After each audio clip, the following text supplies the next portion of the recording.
Le monde arabe a connu un changement induit par la dissémination d'Internet en tant qu'outil de communication. En Égypte, la promotion étatique de cet outil est justifiée par l'ambition de perpétuer la centralité régionale du pays sur le plan cybernétique. En 2002, l'Égypte lance le programme Egypt Information Society Initiative en vue d'encourager les entreprises à investir dans le secteur des nouvelles technologies de l'information et de la communication. Il est question de démocratiser Internet pour que l'Égypte s'inscrive dans l'ère de l'e-connaissance, de l'e-business, de l'e-gouvernement et de l'e-santé. Néanmoins, ce volontarisme idéalement affiché ne devrait guère constituer une priorité pour un pays où certains citoyens résident dans les cimetières, en su de l'analphabétisme qui culmine. Cette révolution numérique a bouleversé la relation traditionnelle entretenue par les gouvernants à l'égard des gouvernés dans cet espace endémique. Le principal effet d'Internet est de participer à l'étiolement du tissu autoritaire. Ce sont spécialement les jeunes qui sont majoritairement branchés en raison du désir pour le pluralisme et pour la démocratie. Les membres de cette nouvelle génération veulent en priorité être traités comme des citoyens refusant la servitude. Les jeunes sont de facto cybernétiquement lettrés, mais l'illettrisme cybernétique, touchant les autres catégories sociales, nous impose d'affirmer qu'Internet ne représente pas encore un outil de démocratisation. Le régime égyptien s'opposa à l'e-démocratie à travers la mise en œuvre d'une stratégie et d'une conduite sécuritaire basée sur le contrôle de la communication électronique.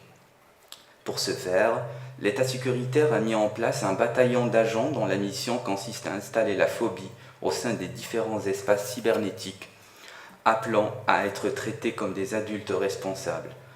Bref, l'objectif principal de ces agents est de maintenir ces jeunes rebelles sous la tutelle de la phobocratie. Indubitablement, les nouvelles technologies de l'information et de la communication favorisent la publicisation des intellectuels issus de l'opposition. L'aspérité de cette sphère oppositionnelle est due à l'hétérogénéité idéologique des acteurs qui la composent, lesquels ne constituent guère un bloc monolithique, et par là ils appartiennent à plusieurs espaces publics oppositionnels. Véritablement, CNTIC transcende le journalisme de la chaîne Al Jazeera Égypte en matière de liberté et par là elle contribue à la formation d'un nouveau phénomène social. C'est la chaîne Al Jazeera Égypte qui fédère les différentes actions individuelles en les intégrant à des préoccupations communes, en l'occurrence liberté, dignité et justice sociale, à l'œuvre d'une conscience collective. De surcroît, la chaîne Al Jazeera s'est distinguée par la communication dogmatique en médiatisant un pouvoir spirituel opéré par Youssouf Kardawi, mais ce fait social a instauré une concurrence monopolistique au niveau des affaires religieuses, dans la mesure où des personnages issus d'autres obédiences se sont dirigés vers la prédication médiatisée. Au niveau du véritable espace parallèle de communication en Égypte, celui-ci est formé par les acteurs de la société civile, lesquels investissent les médias transfrontières pour contrebalancer les opinions de leurs collègues cooptés par le pouvoir. Partant, la chaîne Al Jazeera a permis aux acteurs sociaux de publiciser leurs identités indépendamment du sectarisme médiatique exercé par le pouvoir autoritaire. Paradoxalement, les acteurs sociaux cooptés par le régime égyptien ont intégré le fait que la chaîne Al Jazeera est l'unique chaîne pouvant leur faciliter l'accès à un large auditoire arabophone régional, voire mondial. Bref, ils ont reconnu implicitement l'éclectisme inscrit dans la pratique journalistique d'Al Jazeera, mais l'équivalence morale caractérisant leur usage des fonctions du langage a participé de leur implication continue dans l'éloge de l'autoritarisme. Il est question d'intérêts à satisfaire continuellement sous l'aile de la dictature. Ce modèle de gouvernance constitue la norme à sauvegarder pour cette catégorie d'acolytes qui ne peuvent survivre au sein d'un espace public activé par la stratification démocratique. Au cours des années 2000, une communauté langagière étant le fruit de différents mouvements contestataires s'est développée au sein de la sphère publique, intégrant les multiples espaces oppositionnels. En effet, une culture de l'intercompréhension a traversé quelques forces citoyennes. Il s'agit d'un consensus citoyen issu de différentes arènes qui s'est élaboré face au phénomène de l'espace public verrouillé. Ce segment de la société civile qui, en coordonnant son action sociale en dépit de l'absence d'un système de normes partagées, a investi en force le segment médiatiquement indépendant représenté par la chaîne Al Jazeera Égypte pour assurer sa publicité citoyenne. Cette communauté langagière est impliquée dans cette voie à l'œuvre de l'activation de l'espace public, c'est-à-dire la préservation du principe démocratique de liberté, d'égalité et de justice sociale. Ce faisant, le rôle de la chaîne Al Jazeera consistait à opposer entre elles les opinions divergentes de manière égale à l'œuvre d'une recherche coopérative de la vérité, comme dirait Jürgen Habermas.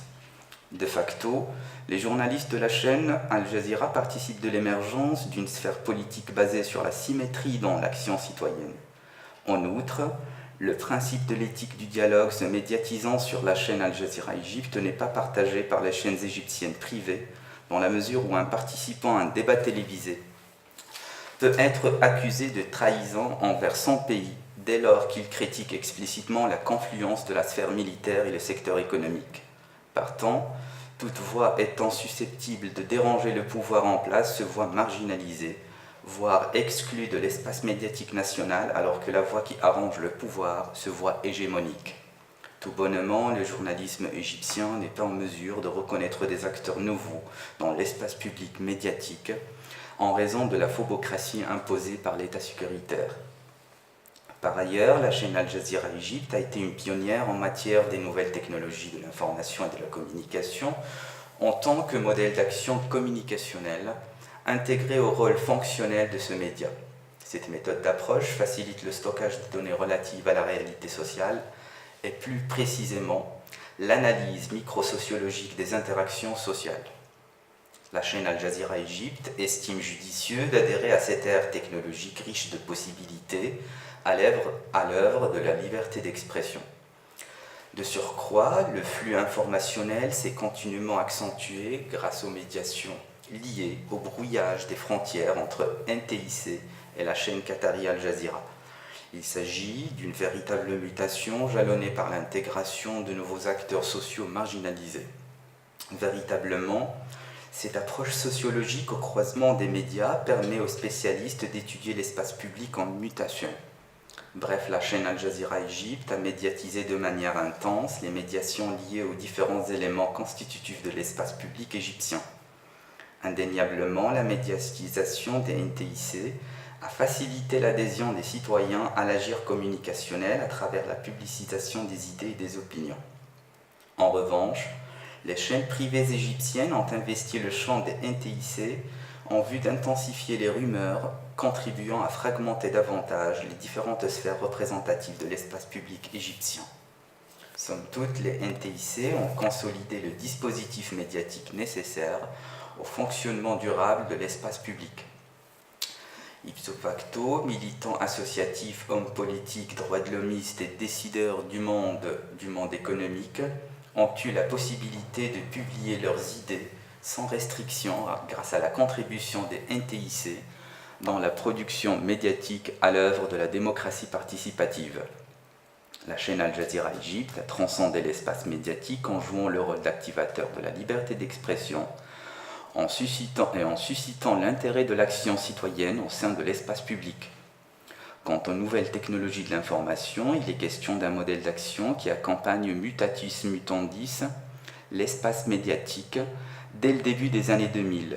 Nonobstant l'intérêt suscité par les NTIC au sein de l'espace médiatique, ce nouveau modèle subit la pression des stratégies d'acteurs.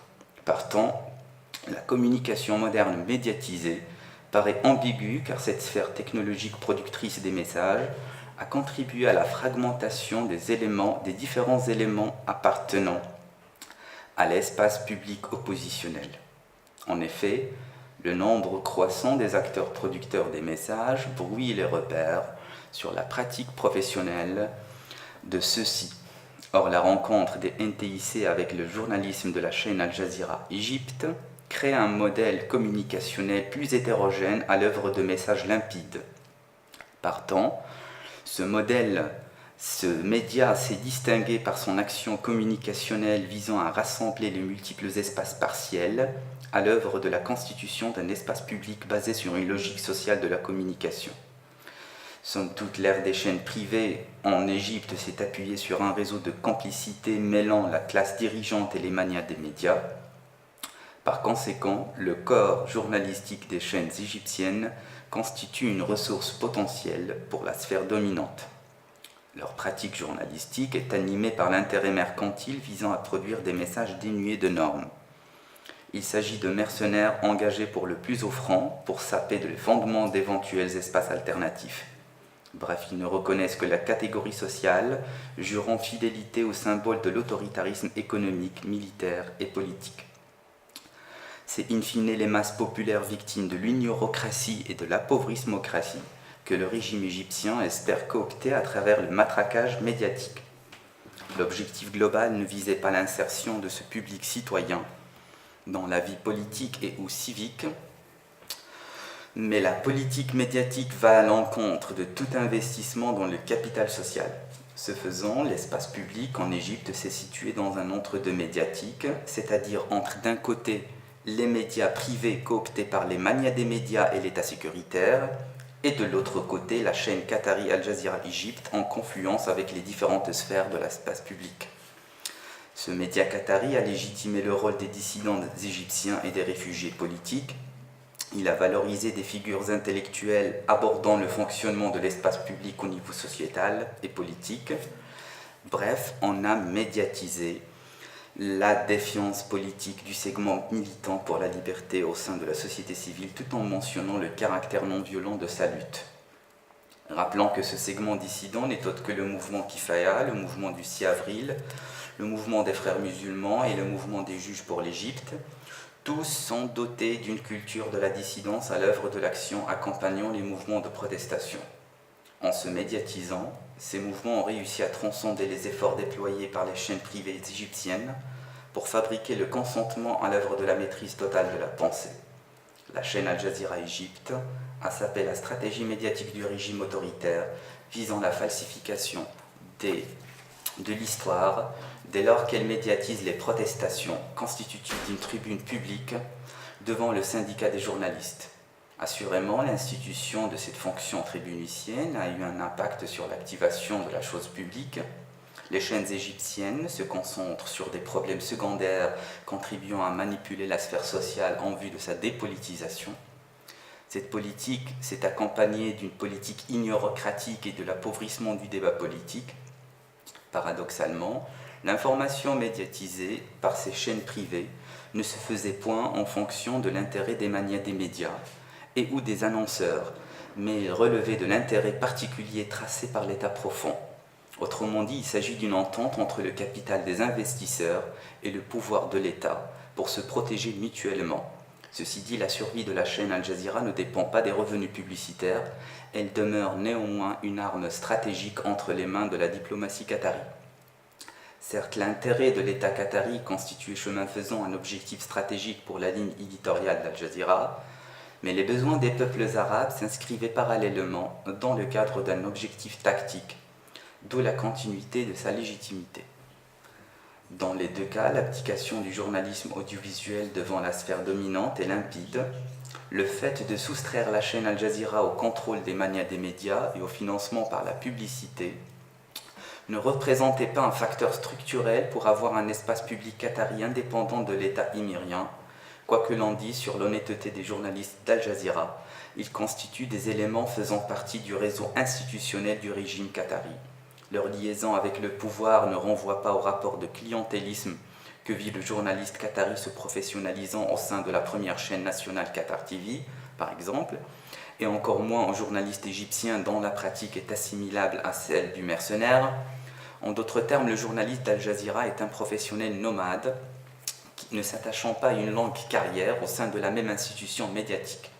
Par conséquent, il ne peut s'agir d'un journaliste qui entretient des rapports de clientélisme et de complaisance avec le pouvoir en place en dépit de l'intériorisation des lignes rouges à ne pas franchir. La chaîne Al Jazeera n'autorise pas en effet la médiatisation de la relation État qatari-société qatari. La sphère princière et la sphère politique du Qatar demeurent donc verrouillées et non investies par les journalistes de la chaîne Al Jazeera. Pour contrecarrer l'influence de la chaîne Al Jazeera Égypte, certains régimes des pays du Golfe, à l'image de l'Arabie Saoudite et des Émirats Arabes Unis, ont lancé depuis le complexe médiatique du Caire des chaînes consacrées entièrement à l'information politique de l'Égypte. Cette nouvelle politique surgit en raison de la centralité de l'Égypte sur le plan géopolitique régional. Il ne s'agit guère de rompre avec l'ancienne politique médiatique du divertissement adoptée par les régimes saoudiens et émiratis visant la dépolitisation, voire même l'infantilisation des peuples arabes. En dépit de l'existence d'une zone médiatique franche à Dubaï, le groupe émirati MBC a délocalisé une grande partie des activités à la zone franche du Caire, dans l'objectif de s'aligner sur la chaîne qatari Al Jazeera fortement présente en Égypte. Al Arabiya, financé par le régime saoudien, est lancé en 2003 depuis Dubaï Media City pour s'intéresser à l'information politique de la région. Al Arabiya a tenté d'asseoir sa suprématie médiatique sur le plan régional en créant récemment Al Hadeth, chaîne réservée au traitement continu de l'information. L'alliance saoudo-émirati sur le plan médiatique réside dans le cofinancement de la zone médiatique du Caire lors de sa construction et s'est concrétisée par le partage des mêmes locaux au sein de la Cairo Media City. Ce phénomène est appelé concurrence monopolistique par Francis Ball, car selon ce dernier, chaque entreprise est assurée de sa clientèle, dans la mesure où elle est la seule à pouvoir satisfaire certains besoins bien spécifiques. En revanche, la chaîne Al Jazeera demeure l'unique expérience médiatique où l'on respecte le caractère idéologiquement hétérogène du public. À l'inverse d'Al Jazeera, ce nouveau segment médiatique saoudo-émirati s'est soucié de capter le maximum d'audience à l'œuvre d'une manne publicitaire. Partant, les programmes politiques issus de cette alliance s'apparentaient à des marchandises, à l'image même du segment du divertissement dans lequel ils excellent. D'ores et déjà, le label égyptien ne tient plus la position de premier rang dans l'industrie médiatique arabe. De fait, la place des chaînes privées égyptiennes et même celle du secteur public est devenue marginale par rapport aux chaînes des 3 pays du Golfe précités, le Qatar en tête. Indéniablement, le secteur médiatique en Égypte n'a pas profité de la libéralisation économique mise en branle par Sadat, dès lors qu'il s'est inscrit continuellement dans les piliers de la sphère dominante. Tout bonnement, l'appareil médiatique ne pouvait être indépendant, car il se devait d'exercer un contrôle social. Paradoxalement, la télévision égyptienne, qu'elle soit privée ou publique, représentait un véritable appareil d'État au service d'une machine oligarchique, détruisant tout ce qui n'est pas elle. En effet, les chaînes privées égyptiennes se sont inscrites dans une politique de développement commercial et par là elles ont rompu avec la stratégie médiatique prônée par Nasser durant les années 60 qui se basait sur le développement social et l'éducation des masses. Le point commun liant ces différentes périodes historiques réside dans la volonté étatique d'enraciner l'infantilisation et la dépolitisation au sein de l'espace public. Outre la continuité de ces mesures, le régime autoritaire de Moubarak perpétua au travers des instructions définies par son ministre de l'Information l'éducation du peuple par les médias. Or, l'appareil médiatique n'est pas censé éduquer les gens et ne doit aucunement servir à manipuler la population au profit de l'orientation générale du pouvoir en place. C'est le ministère de l'Éducation nationale qui doit promouvoir une éducation égalitaire pour les jeunes générations. Somme toute, le secteur médiatique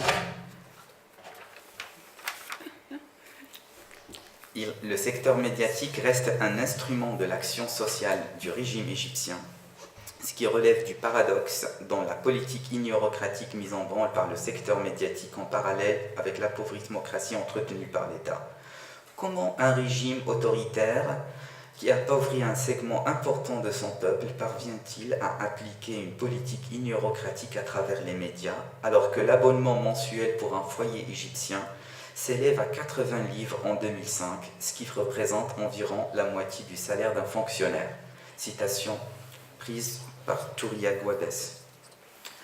Assurément, les chaînes hertziennes assurent largement la mise en œuvre des stratégies étatiques en raison de leur gratuité. Pour remédier à cette offre, à cette concurrence, certaines chaînes ont fait le choix d'être free-to-air, c'est-à-dire accessibles sans abonnement. On voit clairement que la politique télévisuelle de l'Égypte est traversée par deux discours contradictoires. Un discours capitaliste prônant la libéralisation des médias et un discours appelant à la gratuité des médias privés à l'œuvre d'une confluence infranationale au service du pouvoir en place. C'est l'image même d'une forme de schizophrénie affectant ce secteur médiatique constitutif d'un espace endémique. Bref, ce complexe médiatique s'est inscrit structurellement dans la forme pyramidale de l'État où tout est centralisé.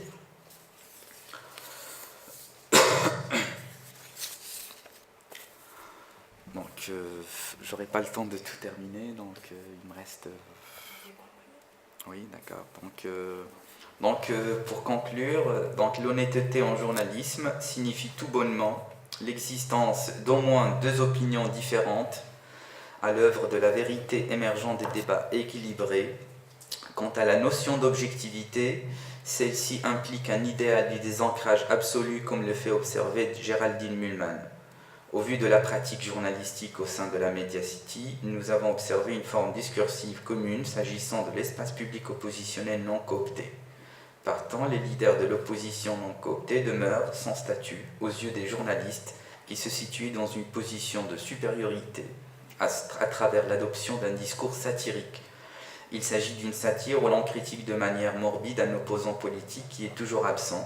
En d'autres termes, tout mouvement conservateur et ou libéral se caractérisant par l'indépendance intellectuelle et politique a été d'emblée écarté de l'interaction discursive que pourrait offrir un terrain commun dans la règle professionnelle et le discours polémique traditionnel.